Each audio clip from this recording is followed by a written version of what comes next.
नमस्कार विद्यार्थियों, आराधना degree college के YouTube क्लासेज में आपका स्वागत और अभिनंदन है। पिछली क्लासों में हमने हिंदी साहित्य से रिलेटिव विभिन्न विषयों के बारे में चर्चाएं की थी। आज हिंदी साहित्य का एक महत्वपूर्ण टॉपिक सूफी साहित्य पढ़ने की कोशिश करेंगे।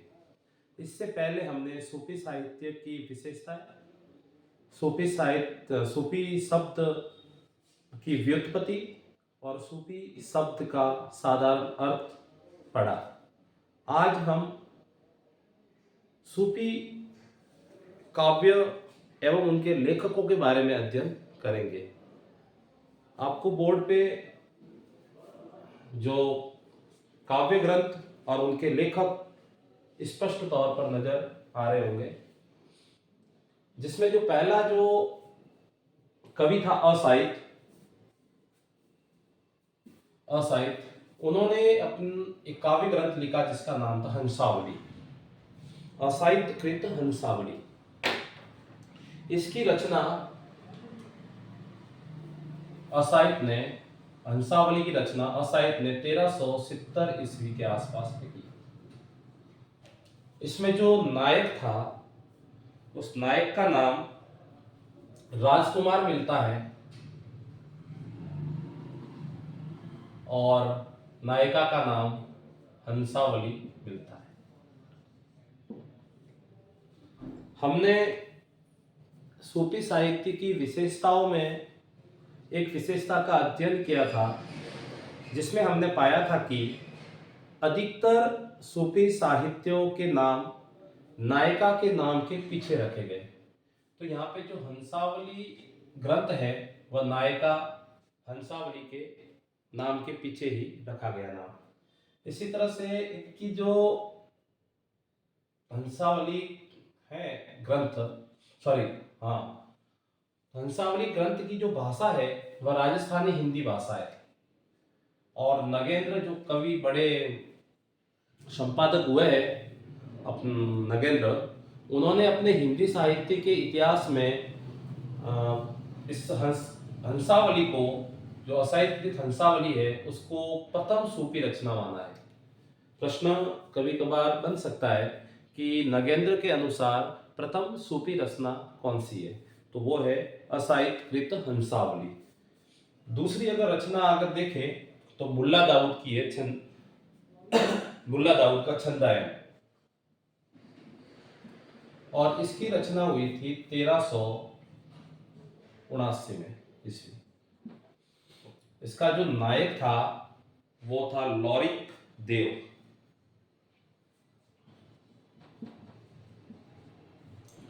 और नायिका थी, उसका नाम था चंदा, और इसकी भाषा थी वो अवधी भाषा थी। माता प्रसाद गुप्त ने इन्हें लोर कथा कहा है। इंपॉर्टेंट प्रश्न बन जाता है ये कि माता प्रसाद गुप्त के अनुसार छंदायन क्या है, तो एक लोर कथा है। राम कुमार वर्मा ने इन्हों प्रथम सूफी रचना माना, यानी मुल्ला दाऊद कृत छंदायन को राम कुमार वर्मा ने प्रथम सूफी रचना कहकर अवगत किया है। इसी तरह से तीसरी जो हमारी सूफी रचना है वो है कुतुबन कृत मृगावती। माफ कीजिएगा, कुतुबन लेखक का नाम है और मृगावती उसके द्वारा रचित एक ग्रंथ है, जिसकी रचना 1503 के आसपास में हुई है। 1503 के आसपास में। अब रामचंद्र शुक्ल इस रचना का जो काल है वो बताते 1501 ईस्वी। इसमें जो कुतुबन कृत मृगावती है, इसमें जो नायक है, उस नायक का नाम था राजकुंवर,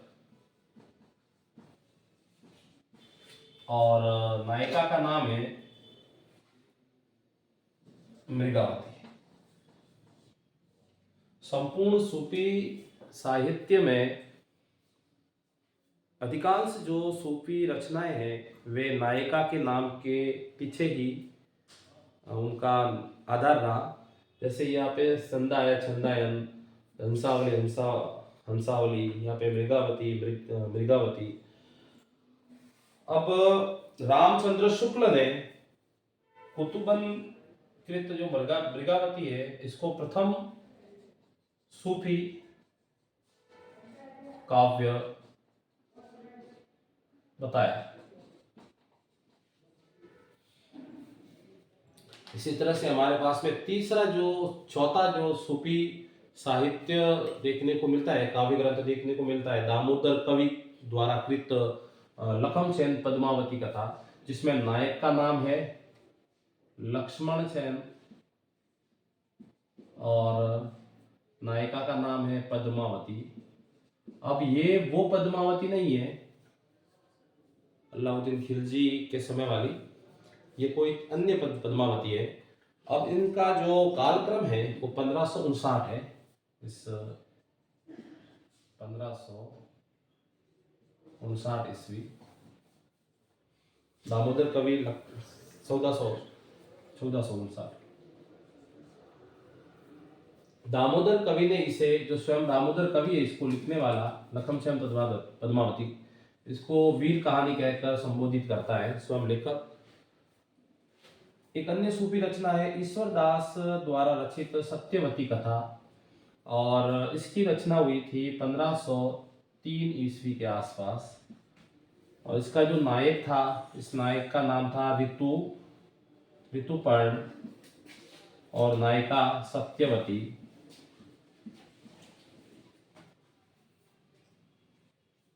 इस तरह ईश्वर दास कृत सत्यवती कथा को हजारी प्रसाद द्विवेदी ने सूफी काव्य की प्रथम रचना बताया है।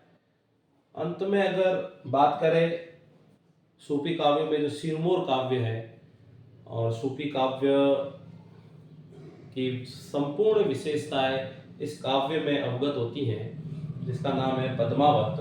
और इस पद्मावत